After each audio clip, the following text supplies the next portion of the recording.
Being a big shot in the NFL was not enough for Pro Bowler Michael Bennett. As the defensive end for the Seattle Seahawks, he went to the Super Bowl, he's been to the Pro Bowl a couple of times, but when all the NFL players started taking a knee, and Michael Bennett was one of the first and most enthusiastic to get down on his knee to protest all the unbelievable amount of white racism in this country that's keeping so many black people down, especially cops, especially why cops are always picking on black people for no reason whatsoever. Well, okay, Michael Bennett's a clown, okay? He's a clown. He says all these words, he just strings them together, hopes that nobody notices they don't make any sense. But when you're a sports reporter, you don't really look an athlete in the eye and say, hey, everything you just said doesn't make sense, because sports reporters are on a very thin and long leash. And if as a reporter in the locker room, if a player decides he's not going to talk to you in the locker, during the games or halftime or whatever, they just made your job a lot more difficult. Editors don't like reporters who get difficult jobs. They like reporters who make their jobs easy.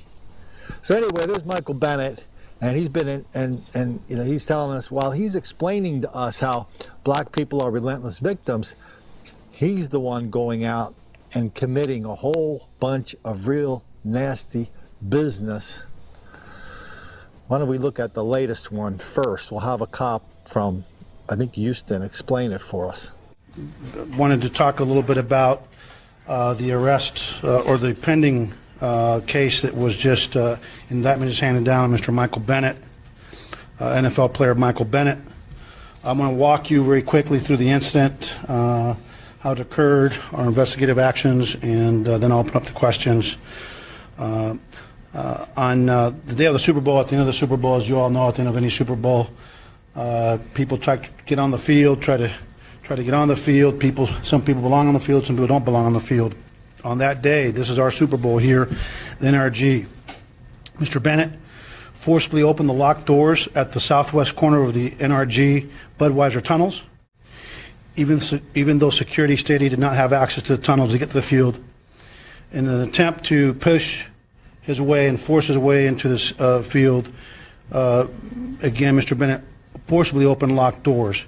He pushed back one female who was 28 years of age, a white female was 28 years of age, and pushed back another male individual.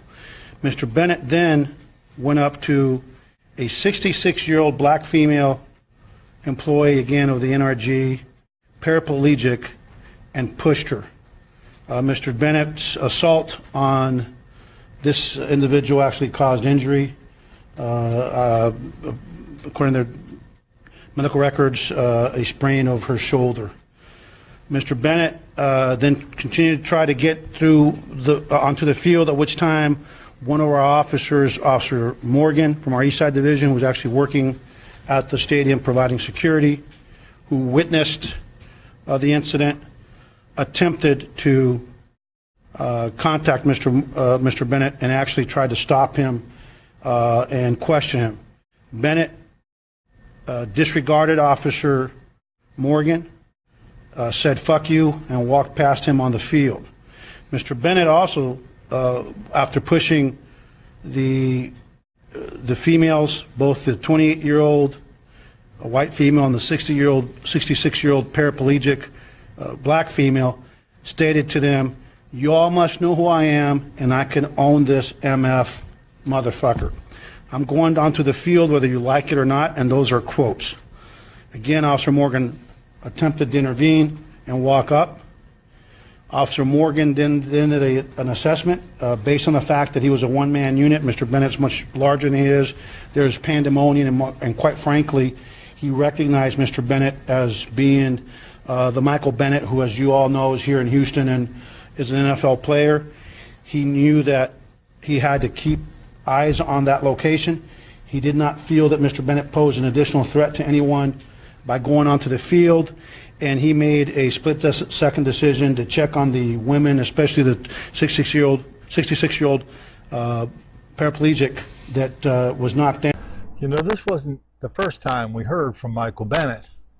When he started taking the knee, Michael Bennett was one of the great go-to guys in the league because he was the one most willing to explain that he doesn't really like cops.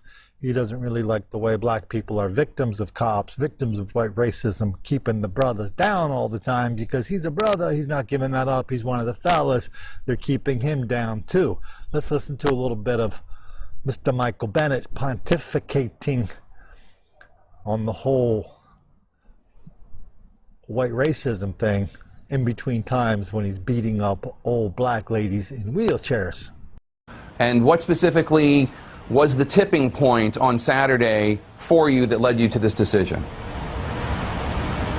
I think, like I said, I won't stand until I feel like everything's equal. I won't stand until everybody has justice. I won't stand until everybody has freedom. The things that America is built on. I think protesting the national anthem begins a conversation about the truth of America. I'm not protesting the flag. I'm actually trying to honor what we're supposed to be honoring, the freedom of America, the equality of America, the justice for all, and the liberty. Those are the things I'm trying to remind people that we all fought for, the forefathers. We said we would fight against terrorists, domestic and foreign. And right now there's a whole bunch of domestic terrorism, domestic hate going on between your race, the gender, all this stuff going on because of somebody's skin and color. So I want to bring up those issues and create those conversations and get people off their butt and go out and try to act and fix the problem and go out and work with people of different race, different colors, different sex, different genders, whatever it is. Just go out and try to find out how to help instead of being a problem and sitting back and being silenced. Like I said, I think at this point, if you're silenced right now, you're being dishonest about the truth of what's going on, and we want to figure out how to get to the bottom of this. And I believe the protesting is the right thing to do for me and for what I feel is right. I think as a young black man growing up, I want to be able to inspire the youth, especially minority kids and kids all around the world, to, if you see something and you feel like you want to make a change, don't be afraid. Don't be fearful for what you think the truth is. And we were fighting for freedom and liberty and equality for all. And I think that's what I live by and what I believe. The Griot or Root or any of the other black magazines or websites out there, you would know what Michael Bennett was just doing there. He was talking in the so-called inside voice. That's what the house slaves used to talk to when white people are around. But when white people aren't there, they talk in their outside voice, the truth about what they really think about white people. Now, Mr. Michael Bennett, the great scholar, has just written a book, and here he's talking in his outside voice, his authentic voice, his voice that he hopes is going to make him $1 gajillion when people start reading his book, listening to his book, as if every syllable were a little pearl worth $1 million.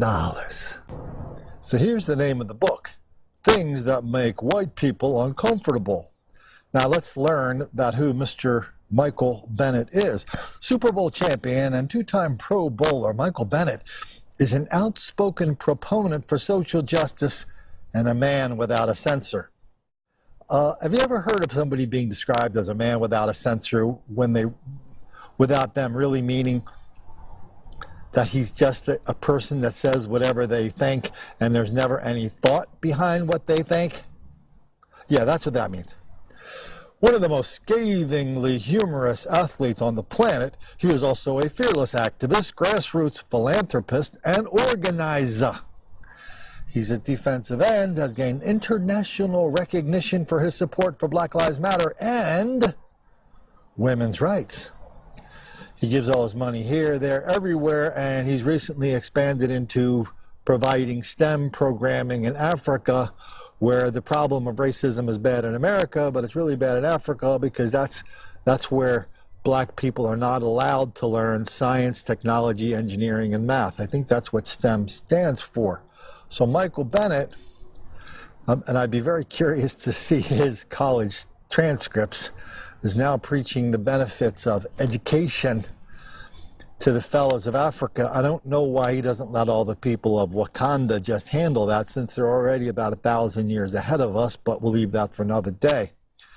And so Bennett, that's his thing, right? The black people are victims of white racism. Bennett was in Las Vegas not too long ago, and somebody in a casino, I think the way it ended up was they weren't really 100% sure if there ever was a shooting there. But during the shooting, they said to everybody, get down, get down, get down, stay down. Well, as soon as they said that, everybody was down for a second. Bennett takes off out of the casino. He ran from the cops as if he were the shooter. So they caught him, and later on, you'll see how cooperative he was here, but later on when they caught him, you'll see that after they caught him, he was the first one to go screaming racism. So let's see what old Bennett's up to in this video. So the highlighted here, you'll see Mr. Bennett appear in a crouched stance and proceed to the rear of the slot machines there. And we have two officers that are looking, trying to evaluate what's going on. Go ahead and stop.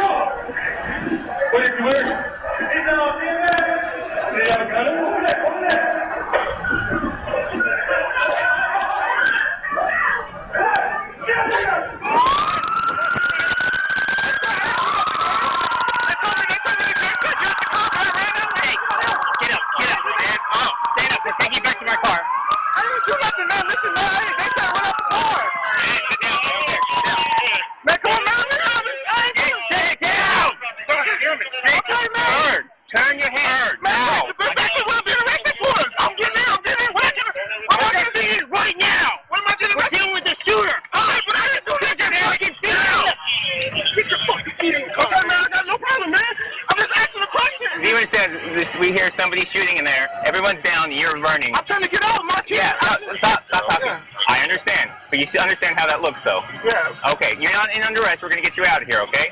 But we just have to make sure, because right now all we know is people are shooting in there is what we're hearing, and then you're running away. So we're making sure that's not you. Now come out. And if it's not you, we don't have time to be out here talking to you. Your name? Do you have an ID on you? No, man. My name is Michael Bennett. Okay. Yeah, look it up. Michael Bennett. Yeah. I imagine he's but if I can get a picture of him, if he's football, then... Michael Bennett? I've heard of him. You do recognize him? Okay. I believe you got all your citizens. Yeah. Okay. And I'll send the strike team up down here. It's unfortunate, but you have to do what you do. Okay. And we don't know if people are shooting at us, so when you're yelling at us, we just need to get you there fast. Sorry that happened, but might want to head the other way. You gotta go that way. This is all blocked off. So that's Michael Bennett, social justice warrior, when he's not going around beating up little old lady, dropping an F-bomb on a cop, pushing little white girls aside on the way to get onto a place where he feels he is entitled to, but he is not. Because the only way you get on the only way you're entitled to be on that field during a Super Bowl, you have to play your way on that field. Now, he didn't get to play his way on the field, but he felt like he was entitled to be there anyway. Now he's just been traded to the Philadelphia Eagles. You know, the weird thing about the Eagles might have the most blue-collar, cop-friendly audience in America, but they still love their Eagles, even though the Eagle players are constantly looking at their white audience and explaining to them that you guys are all a bunch of racists. You know that this year, during the Eagles season, successful season, they were listening to songs by Meek Mill, especially one called Dreams and Nightmares, where he goes into some detail about oral sex and killing people and selling drugs, you know, guns, money, drugs, bitches, and murder. It wasn't just a one-off thing. That's what the whole song's about. And we've done videos on this where you see the members of the Eagles on the field during the game and celebrating with that song. And I'm pretty sure not 1 in a million of those fans knows that they're celebrating to the song that glorifies this kind of ridiculous level of black criminality. I'm pretty sure that one guy in a million who does know, he's not going to say anything if he's a fan because, well, he just doesn't want to make the black kids angry.